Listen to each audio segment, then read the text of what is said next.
আসসালামু আলাইকুম রহমতুল্লাহি বারাকাতুহু। সম্মানিত প্রিয় মুসলিম ভাই ও বোনেরা, আর ইসলামী টিভির পক্ষ থেকে সকলকে জানাই আন্তরিক মোবারকবাদ।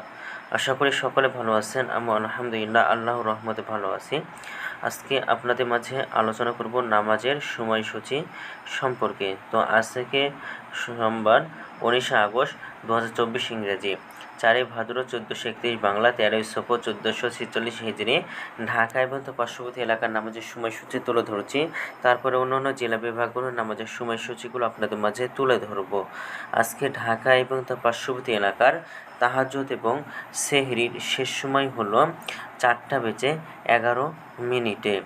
আজকে ফজর ওয়াক্ত শুরু হয়েছিল 4:16 এবং ফজর ওয়াক্ত শেষ হবে 5:34।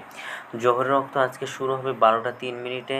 জোহরের ওয়াক্ত আজকে শেষ হবে 4:35। আসর ওয়াক্ত আজকে শুরু হবে 4:36। আসর ওয়াক্ত শেষ হবে 6:27।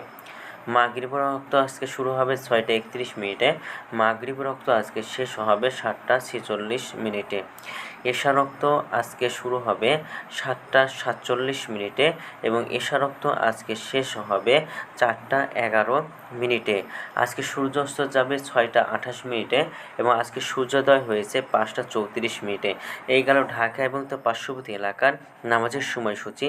এখন আপনাদের মাঝে আলোচনা করব বিভাগীয় শহরের জন্য উল্লিখিত সময়ের সঙ্গে যেসব বিভাগের সময় আপনি যোগ বিয়োগ করবেন তা হলো এই, অর্থাৎ আপনি বিয়োগ করবেন চট্টগ্রামে 5 মিনিট এবং সিলেটে 6 মিনিট কম করবেন। ঢাকা এবং তার পার্শ্ববর্তী এলাকায় যে নামাজের সময়সূচিরা রয়েছে সেখান থেকে চট্টগ্রামে 5 মিনিট এবং সিলেটে 6 মিনিট কম করে গণনা করবেন, তাহলেই হবে। এবং যোগ করবেন খুলনাতে 3 মিনিট, রাজশাহীতে 7 মিনিট, রংপুর 8 মিনিট, বরিশালে 1 মিনিট বেশি করবেন। ঢাকা এবং তার পার্শ্ববর্তী এলাকায় যে নামাজের সময়সূচিরা রয়েছে সেখান থেকে এই 4টা বিভাগে একটু কম করে গণনা করবেন, তাহলেই কিন্তু হবে। তো আজকের ভিডিওটি এই পর্যন্তই ছিল। আর এই সূত্রটা আমরা নিয়েছি ইসলামিক ফাউন্ডেশন থেকে। ভিডিওটি ভালো লাগলে অবশ্যই কিন্তু চ্যানেলটি সাবস্ক্রাইব করে পাশে থাকবেন। ধন্যবাদ সকলকে। আসসালামু আলাইকুম রহমতুল্লাহি।